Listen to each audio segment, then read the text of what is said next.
And since that federal indictment came down, some are now wondering how it will impact former President Trump's current bid for the White House.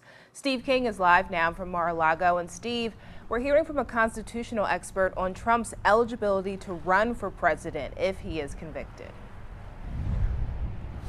Jay, that's right. I spoke with Bob Jarvis, a professor of law at Nova Southeastern University, and he says that even if Trump were to be convicted of all of the federal crimes he's accused of, there's nothing in the Constitution that would prevent former President Trump from running for president in 2024 or holding that office if he were to be elected.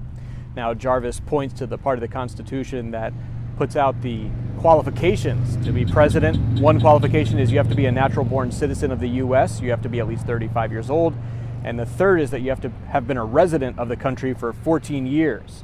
Jarvis says while the founding fathers may have not thought about the possibility of a president being convicted of a federal crime, Jarvis says that's where Congress's power of impeachment comes into play. However, Jarvis says there is one other thing that could prevent Trump from running in 2024 or holding office.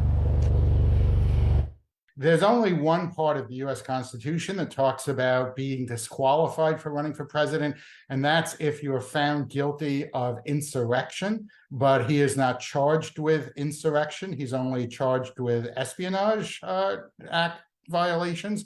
So it's up to the voters to decide whether or not they think that he should be president. But the Constitution does not stand in his way.